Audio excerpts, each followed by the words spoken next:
In a shocking twist to the ongoing Russia-Ukraine war, 5 people were arrested in a coordinated operation after authorities at Tambo International Airport flagged a group of South Africans who were allegedly being recruited, not joining on their own, to fight for the Russian military.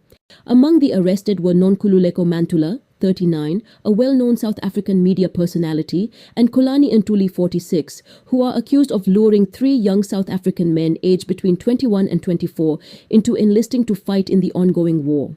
The arrest took place on Friday, November 28, 2025, after the suspects were flagged as suspicious by Tambo SAPs during their departure for Russia via the United Arab Emirates.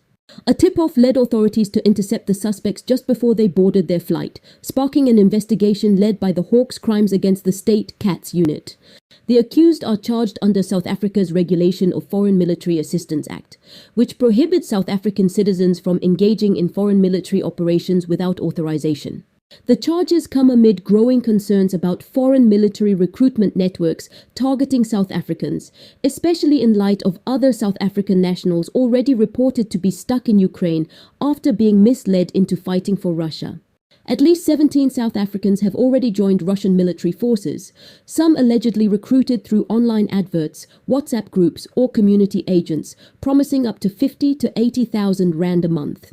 Some of these recruits have reportedly found themselves stranded, injured, or trapped in combat zones with no way to leave, prompting a diplomatic and legal headache for South African authorities. According to investigators, Mantula and Ntuli are accused of facilitating the travel and recruitment of these young men. The investigation further uncovered electronic gadgets and backpacks, which authorities seized as evidence, including possible recruitment materials and communications with external facilitators. It has been reported that a South African woman is also involved in allegedly assisting these individuals in their recruitment and travel plans, but her identity remains undisclosed. The 5 suspects, including Mantula, Ntuli, and the 3 young men, appeared before the Kempton Park Magistrates Court on December 1, 2025, where they were remanded in custody. They will face further hearings as the investigation deepens into this troubling recruitment network. This case is just the tip of the iceberg in a larger international investigation into the recruitment of South African nationals for foreign military operations. The controversy surrounding the overseas recruitment scheme involving South African men has long captured national attention. Among the most high-profile figures linked to the case is Duduzile Zuma Sambudla, daughter of former President Jacob Zuma. Her alleged involvement surfaced after an affidavit was filed by her half-sister, accusing her of helping facilitate the travel of 17 South African men to Russia under the guise of security training. Families of the men reported that they were promised professional bodyguard work and legitimate paramilitary certification, only to discover once abroad that many were being pushed into military settings linked to the ongoing Russia-Ukraine conflict. The claims sent shockwaves across the country. Zuma Sambudla, already a controversial political figure, now faced allegations not just of political meddling, but of potentially playing a role in an international recruitment pipeline that exploited vulnerable unemployed South African men. Observers have drawn parallels to other trafficking-style schemes targeting vulnerable youth, including recent cases of South Africans being rescued from Thailand after being lured into forced labor operations. In the Thailand-Myanmar cases, young South Africans were promised work in hospitality, call centers, and other professional jobs, only to be transported across borders and forced into labor under armed guard. Some were coerced into criminal operations or trapped in scam centers, unable to contact their families. Captors reportedly demanded ransoms of around 50,000 rand from family members for their release, adding financial pressure to the physical and psychological trauma.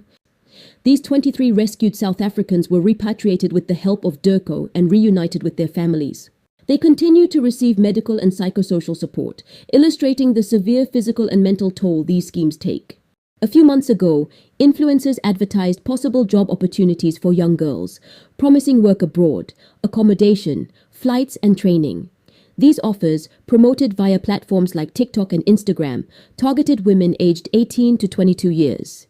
Many of the young women recruited through this campaign ended up working under harsh conditions in Russia, sometimes in factories linked to military-industrial production. This incident formed part of a growing pattern in which vulnerable South Africans, from young men seeking security jobs to young women approached online, were being drawn into Russian-linked recruitment pipelines operating under the guise of training, employment, or skills development. Influencers later admitted they had been misled about the nature of the program, and the government issued warnings against accepting unverified overseas job offers, highlighting the risks of human trafficking and forced labor. Although each scheme appeared different on the surface, they shared disturbing similarities: false promises, the exploitation of economic desperation, and the strategic targeting of people with limited opportunities. Together, these cases point to a coordinated trend that has repeatedly placed South Africans in dangerous, high-risk or militarized environments far from home. Zuma Sambudla denies knowingly facilitating recruitment. In a sworn statement, she maintains she was misled by one of the coordinators, claiming she believed the program was legitimate, paid for her own travel, and shared information only with relatives she believed were voluntarily participating. She insists she had no knowledge that the training could involve combat-adjacent roles. In response to mounting public scrutiny and the ongoing investigation, Zuma Sambudla resigned from her seat in parliament and stepped down from all activities in the MK party. Party officials stressed that her resignation is voluntary and not an admission of guilt, while she has said the move allows her to focus on assisting families of the men allegedly recruited and stranded abroad. The Hawks have opened formal investigations, and 5 other suspects have already been arrested in connection with the recruitment network. The case highlights the intersection of political influence, international operations, and the vulnerability of South African citizens seeking employment. This case, given its political connections and international implications, may be the most high-profile yet, and authorities continue to work to repatriate the men involved and hold accountable those responsible. With the war in Ukraine intensifying, concerns are growing about the role of South African facilitators, who are believed to be luring young people into dangerous situations under false pretenses. South African officials have coordinated with international intelligence agencies to uncover the full extent of the recruitment network and its links to the Russian Federation's military operations. Taken together, these incidents expose a deeply troubling reality. South Africans, especially unemployed youth, are increasingly being targeted by sophisticated international recruitment schemes that exploit their vulnerability and trust. Political connections, online influence, and international networks have all played a role in blurring the lines between legitimate travel and dangerous exploitation. And while individuals like Duduzile Zuma Sambudla deny any intentional wrongdoing, the recurring nature of these schemes underscores the urgent need for accountability, due diligence, and public awareness. Ultimately, the real victims remain the ordinary South Africans who were lured into foreign environments where they faced deception, coercion, and in some cases life-threatening conditions. Their experiences serve as a warning. In an era of global instability and economic desperation, not every door that opens leads to opportunity. Some lead directly into exploitation.